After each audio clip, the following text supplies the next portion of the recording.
Hello again and welcome back to English Today. This is DVD 21 and the fourth DVD in your advanced level. And in this DVD, we'll start again with another 2 episodes of our story, That's Life. And then after that, in our special TV programs, our music expert will be talking about the Royal Opera House in London.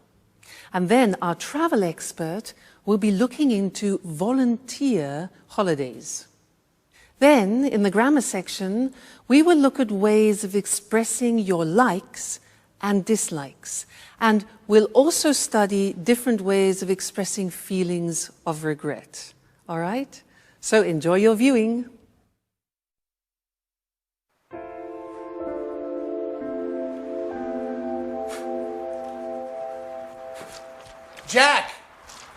Jack, I was waiting for you. Have you got a minute? Sure, Edward. What's up? You want to put some muscles in your film? Oh, Jack, you're quite a joker. I need some advice about a rather delicate matter. Well, it's about women. Oh, well, then you've come to the right person when it comes to women. In all modesty, I'm sort of an expert. Go ahead, shoot. But make it fast. I have to get to the gym. Oh, well, don't worry. It's like this. If a woman lets you mysteriously know that she's keen on you, and if you didn't expect it, but then you find that you don't mind the gesture, in fact, because of this, you find that you are becoming fond of her. And if she acts as if nothing has happened... Whoa, Edward. What are you getting at? I don't understand it. Is this a new idea for a film? Because if it is, you should think about rewriting this script. It seems very convoluted to me. Jack, stop joking. It's a serious matter. I just don't know how to behave. I can't stand this situation. Well, okay.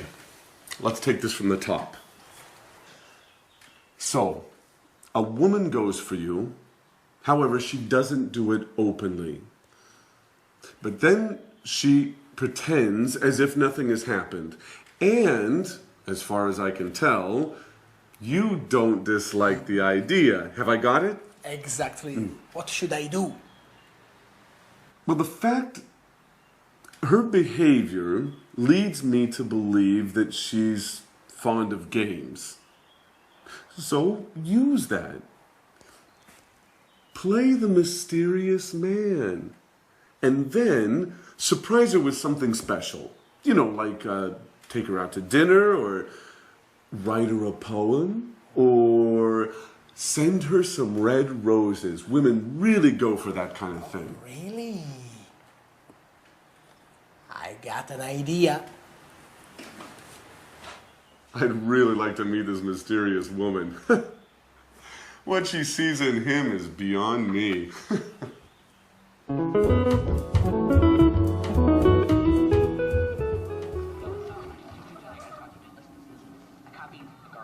Edward? Edward?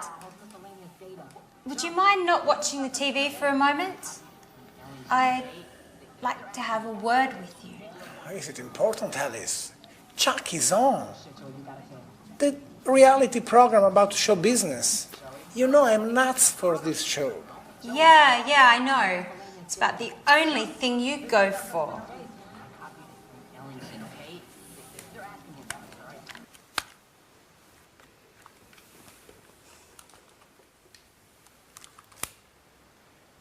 What's up, Alice? What's bothering you? Edward, I'm sorry. I didn't mean to be rude. It's just that... has something... What? I mean... anything particular happened recently? Oh, well, if I have to tell you the truth, yes. Great! So, what? So what are you getting at? Well, what did you think about it? Were you pleased by it? Oh, yes, very much, but why we are talking about such embarrassing things? Well, I think you should talk about it, Edward. Once and for all. You think you know me? I'm not good with words. Well then, get into action. I think you've already waited long enough. Maybe you're right. I'm a klutz, aren't I, Alice? Well, yes, but you can fix it. I'll surprise you. By the way, Alice, have you decided what are you going to wear for our date yet? Oh, our date? Are you serious, Edouard? Sure, our date with Mr. Martin, the television producer. That date? Have you forgotten? No, don't worry. I haven't forgotten about it.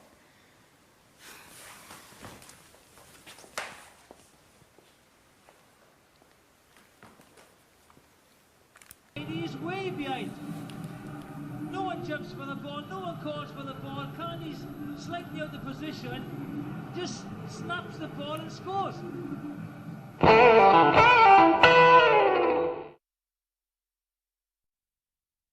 Hello again, and welcome back. Jack and Edward in that episode were talking about what they like doing and what they dislike doing. And in the English language, this is very interesting because there are different ways of describing what you like and what you dislike, different verbs, different phrases, and that's what I want to do with you now. I'm going to give you some examples in this little exercise. And if you listen carefully, you will notice how many different forms there are. It's like a little quiz. I'm going to talk to you about an animal, all right?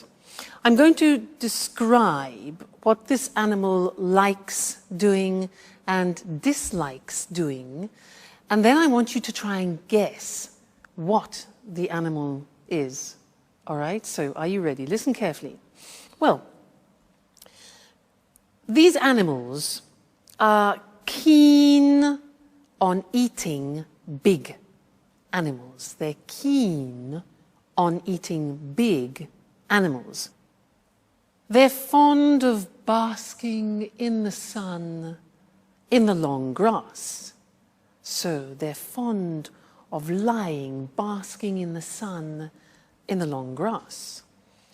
They really love running at top speed. They love running at high speed, okay? They can't stand getting wet. Like when it rains, they can't stand getting wet. They can't bear being disturbed when they're eating. They can't bear being disturbed when they're eating. Another thing, they don't mind the presence of man, but at a distance. All right? Okay. They dislike being close to lions. Dislike being close to lions. They hate being disturbed when they are with their cubs, with their babies. Okay? Their babies, their cubs. As animals, they don't go in much for making noise. They don't go in for making noise. They're silent, they're quiet. And for them, it's all right to eat only twice every 4 days. So once every 2 days. They don't have to eat every day. So, have you guessed the animal? It's a cheetah. Now remember that in English, a cheetah is not Mr. Monkey. A cheetah in English is the fastest animal in the world. It's the cat, the wild cat with dots. That's the cheetah, and that's what I was describing, all right? Now let's look more closely at the language that I used. So, if we are talking about likes, these are the possibilities. You can use the verb to be keen on. Now notice that these verbs are followed by the gerund form because we have a preposition. So, I'm keen on skiing. Keen on plus gerund means I'm enthusiastic about it. I'm fond of learning English. Same meaning, okay? It means I like it very much. Keen on, fond of, plus gerund. You can have the negative too. I'm not so fond of going to the cinema alone, for example. Now, what about negative? I can't stand is the same as I hate. Very, very common use, this. I can't stand getting up early in the morning. Gerund. I can't stand getting up early in the morning. We also say, I can't bear. Look at the pronunciation. I can't bear. All right? Getting up early in the morning. I can't bear drinking beer, for example. You can say, I really love doing something. I really love playing tennis. Now, you can say, I don't mind doing something. Now, I don't mind means I don't particularly like it. I don't particularly dislike it. So it's okay, it's nothing special for me. So I don't mind playing tennis, but it's not my favorite sport. All right? We also have the verb dislike. I dislike playing tennis. All right? So see how many they are. It's really interesting. Another one which is much less known, but we use it quite a lot, is to go in for. Listen to this. I don't go in for watching documentaries. I don't go in for playing tennis. Again, which means I'm not interested in it. All right? Another thing is, well, it's all right. Again, this is non-committal. It's all right playing tennis, but it's not my favorite sport. All right? And then something similar to all right is it's okay. Well, it's okay eating rice, but I'm not really very enthusiastic about it. So you see how many different examples we have to describe like and dislike in English. And again, these are things that we use every day, so you need to practice them often. So it's okay learning English, and you are excellent at doing it. And I like seeing your progress. Okay, great. Well, that's this lesson, and we'll see you again in the next one. All right, bye for now.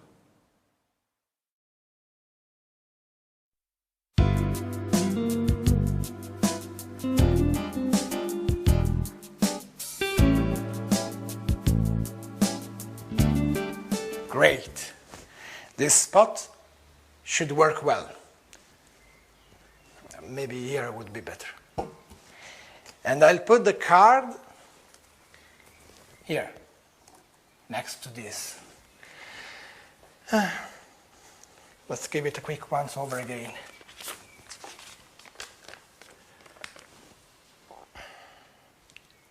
And I should have done this long ago. Now I can't wait any longer. Listen to my poetry, written especially for you.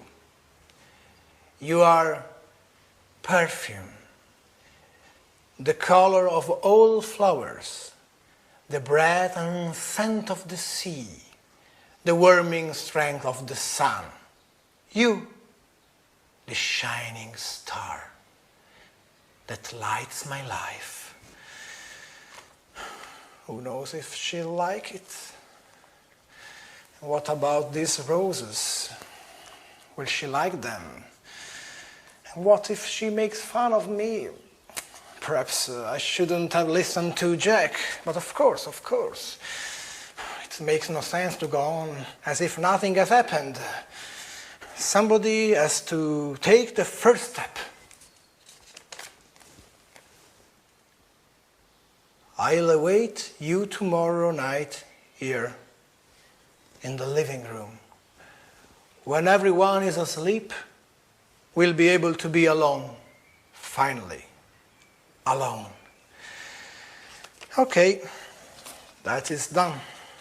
There's nothing more to do now but wait. Anne will be home soon. Thank God Alice won't be here at least for 2 hours.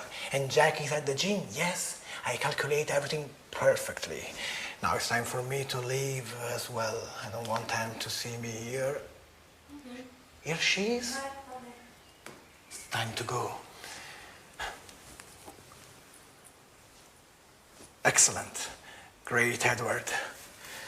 The moment of truth approaches. They'll never call me an amateur again. Right, fine. Bye-bye. Oh, is the door open? Bloody cat's coming.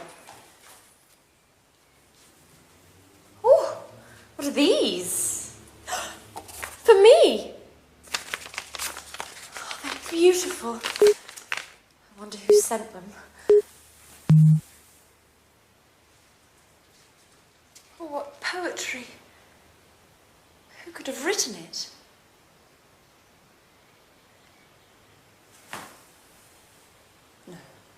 No, Anne. What are you thinking? Now, don't be silly. It can't have been Jack. Oh, my God. But then again, he's the only person I can imagine who would have written such lovely poetry and... Oh, my God. Oh, what if it were Jack?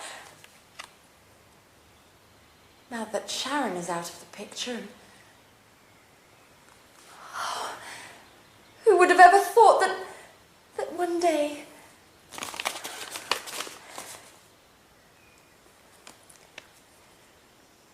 Oh, Jack.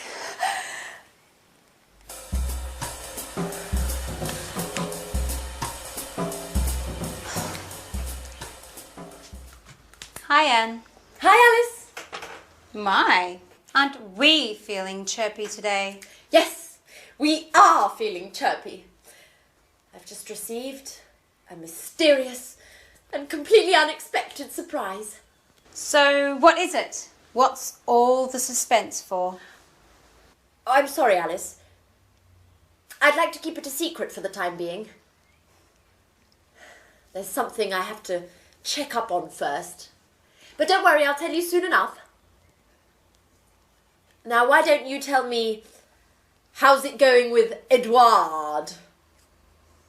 By the look on your face, I would guess things aren't going very well. You said it. A complete and utter disaster. I should never have written that card. Why? What's the matter? That's the problem. Nothing has happened. Edouard acts as if he'd never read that card. And yet I know he read it. I'm absolutely certain of it. Why are you so sure? Well, he told me in no uncertain terms. I fished around, vaguely, and he admitted that something strange had happened, and he also said that he was very pleased. And then nothing. No words, no actions. At this point, I think he was referring to something else entirely. Or else, I just have to accept the fact that he isn't interested in me. Oh, don't get depressed, Alice. If you want my opinion, I think you should have told him in person. Face to face is always better than playing games. At any rate, you've still got time. Why don't you sit down and have an earnest word with him? No way! To be embarrassed further? Anyway, there's something fishy about this whole story.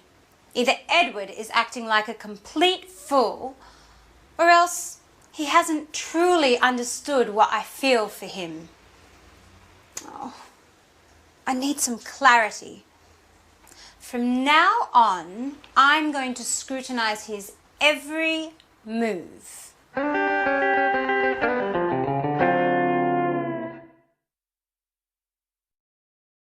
Hi again and welcome back for some more English language. Did you hear Alice talking about her regrets? Do you know that regrets, when you do something you wish you hadn't done, that's a regret? Well, there are different ways to express that in the English language. She said, I wish I hadn't written that card. I shouldn't have written that card. That's another possibility. There are, in fact, 3 possibilities in English of expressing regret. And I want to look at those with you. Because they're quite complicated, let's do it together on the screen, all right? Now, the first example is with should. Now, you know should. Should we use, for example, you should rest when you give advice. But if we put it into a past form, we use it to express regret. So the grammatical structure is should plus the infinitive have plus the past participle. So an example is, imagine, it's raining. I haven't got my umbrella and you want to express a regret. So you could say, I should have brought my umbrella. You see, should, infinitive have, plus the past participle, bring, brought, brought. So you say, oh, damn, I should have brought my umbrella with me. So that's one example of expressing regret using should have brought. The second example is with wish. So it's raining and you think, oh, damn, I wish. Now, the grammatical form is I wish I had brought. That is the past perfect. Had is the auxiliary of have in the past, then the past participle. So, I wish I had brought my umbrella with me. So, I should have brought. I wish I had brought.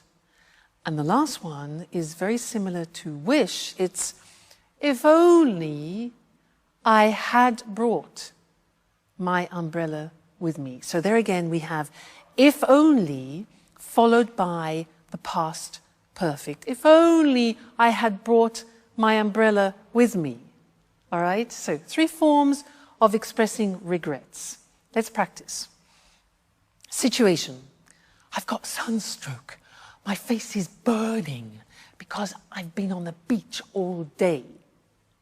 Regrets could be, I shouldn't have stayed in the sun so long. Shouldn't have stayed. I wish I hadn't stayed in the sun so long. If only I hadn't stayed. Get the idea? Yeah? Good. Next situation. My car has broken down again. It's stopped. My car's broken down again. Regret. I should have taken it to the mechanics. I should have taken it to the mechanic earlier for a checkup. Or I wish I had taken it. You see, you can use one of the 3 forms, exactly the same meaning, all right? Great. Next one, I'm completely lost. Situation, I am completely lost. Regret. I wish I had brought a map with me. I wish I had brought a map with me. Okay, getting the idea? Next one, I've got a terrible headache. Oh, terrible headache.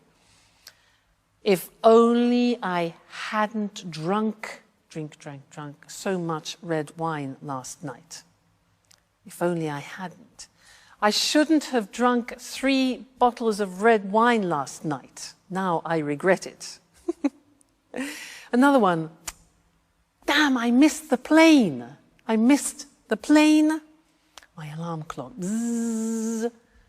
I should have put the alarm clock on. Obviously. And the last one, my PIN card. I'm trying to get money.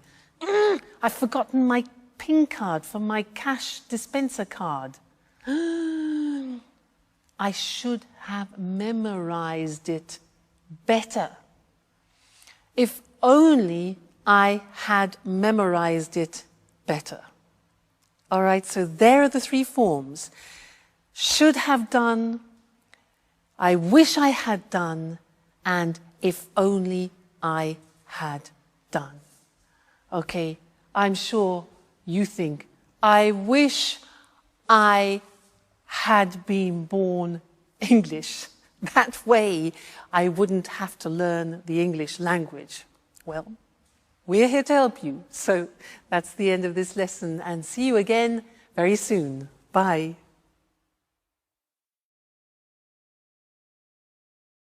Hello and welcome to this week's edition of Music World. And of course, welcome to our music expert, Tony Moore. Hello, Lucy. And good morning to all our music fans. A great cultural icon with a very difficult recent history. A popular TV programme broadcasting these problems to a whole nation.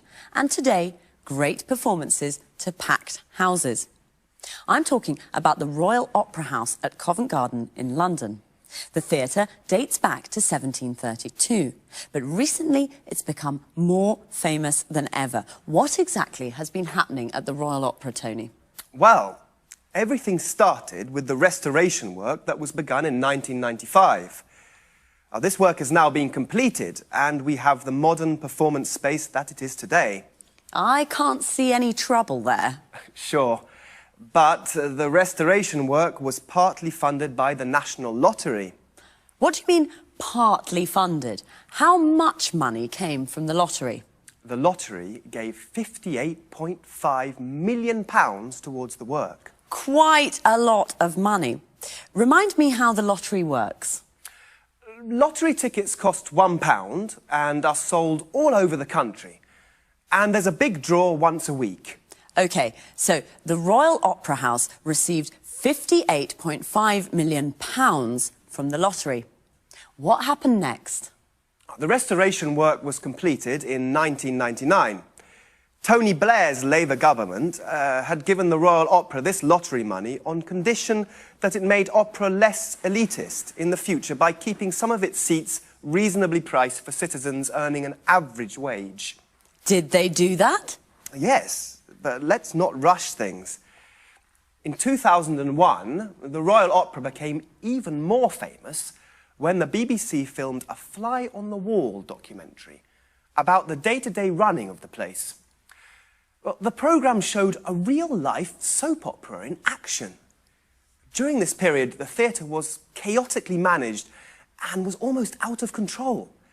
5 executive directors left in the space of 5 years. There was ongoing conflict between management and employees, and the Royal Opera suddenly found itself at the centre of a political debate about the funding of the arts in the UK. Many people asked whether opera wasn't too elitist an art form to receive funding from the government. Why, is the running of the Royal Opera completely funded by the government? No, but it does rely in part on the government. 31% of its funds come from government subsidies. Today, corporate sponsorship is becoming more important. In 2006, this amounted to nearly £16 million. Of course, the rest of the funds come from ticket sales. I see. And then, how does the story end? The BBC documentary programme was a great success. It had a huge audience. The TV project wasn't so successful for the Royal Opera management, as it entered a period of financial crisis. And there was an enormous amount of criticism because of the high cost of the renovation work, and because of the BBC TV documentary, which showed that the place was managed very, very badly. And today? Well, after so many years of difficult times, the Royal Opera is newsworthy simply because it isn't. For the last 5 years, the Royal Opera has been putting on successful operas and ballets. It's been doing a fine job. What's more, the Opera House has kept its promise. Now, it's attracting new audiences to listen to opera, and some of the seats are reasonably priced. So how much do tickets cost? The top price for a performance is usually £180, but half of the seats cost £50 or less, while the cheaper seats cost less than £10. Of course, they're not very close to the stage, but they are the cheapest grand opera seats in Europe. On an average evening, 48% of the audience is watching its first opera. So a wider range of people are watching opera now in London. Oh, that's right. After a very difficult period, the Royal Opera is now running smoothly. Another soap opera with a happy ending. So thanks, Tony, and Thanks. goodbye. Goodbye. And goodbye to all our music fans. So, the Royal Opera House, a cultural icon with a difficult history. A cultural icon is a famous symbol for one of the arts, music, writing or painting. But today it puts on performances to packed houses. Remember, the phrasal verb to put on means to organise and perform. A packed house is a theatre with every seat sold out. We say a place is packed when it's full of people. The restoration work that started in 1995 was partly funded by the National Lottery. To be funded by means to be financed by, to receive money from someone or something, in this case, the lottery. It was partly funded, means that it received part of the money it needed. This money was given on condition that opera was made less elitist.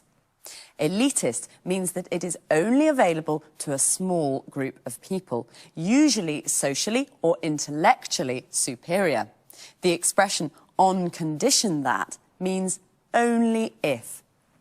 The BBC filmed a fly-on-the-wall documentary about the day-to-day running of the place. A fly-on-the-wall documentary is a programme that shows everything that happens in real-life situations.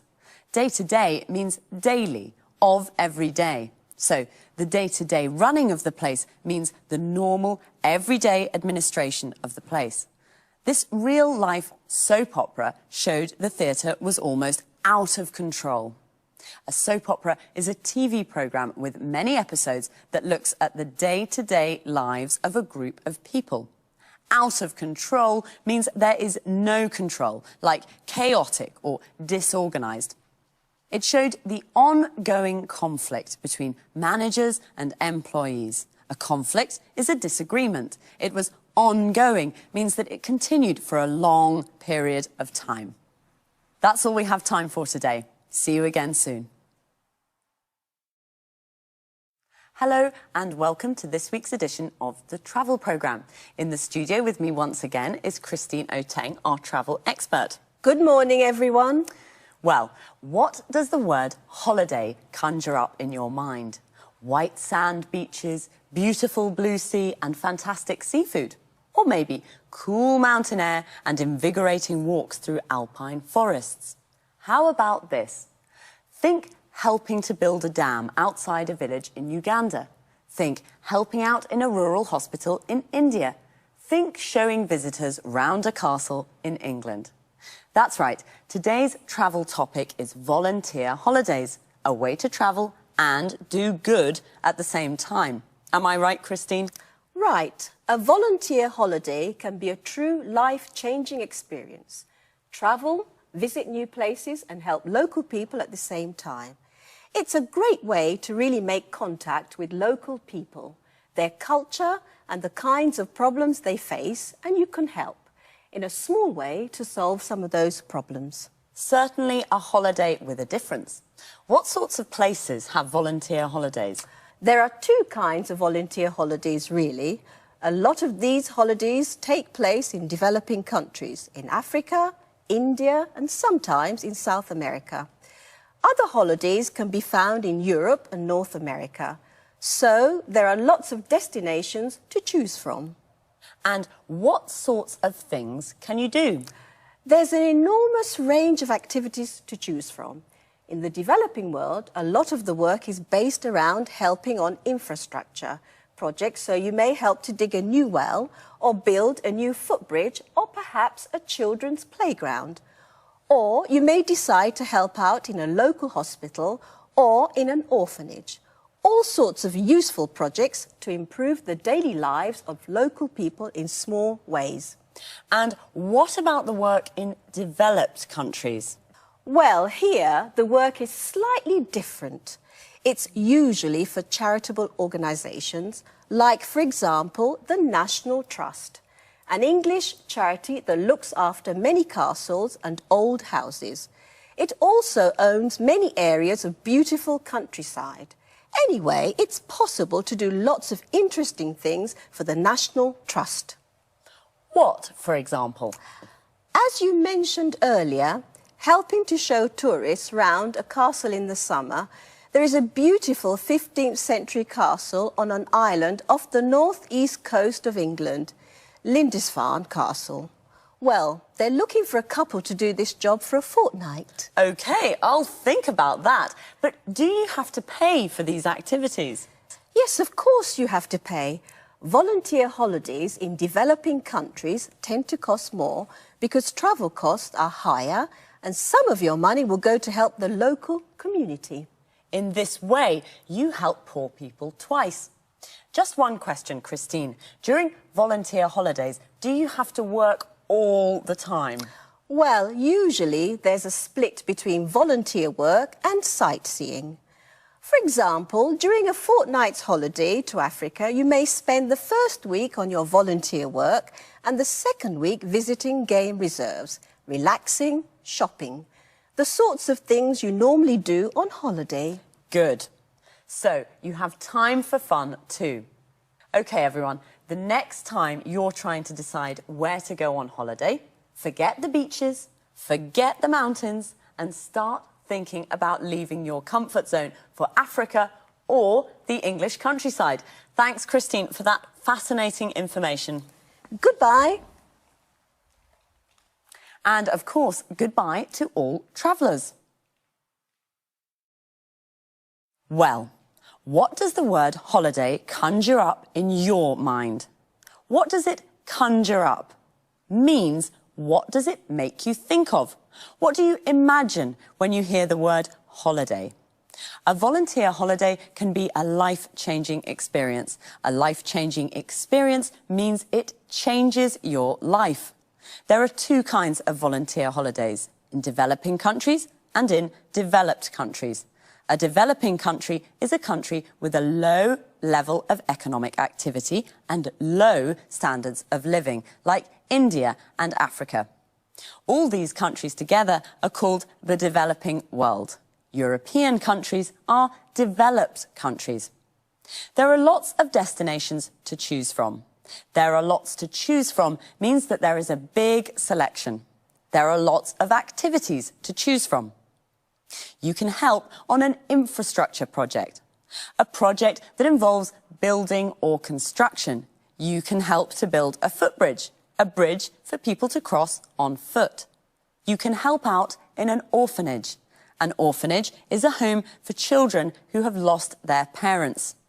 Notice how we say help to do something, help on a project, and help out in a place. You could also work for a charitable organisation in a developed country. A charitable organisation is an organisation whose aim is not to make a profit, but to help people in need. For example, you could spend a fortnight showing tourists around a castle in England. A fortnight is a period of 14 days. They're looking for a couple to do this job. A couple is two people, usually a man and a woman who are married or in a relationship together. OK, well, that's all for this week, so take care and study hard.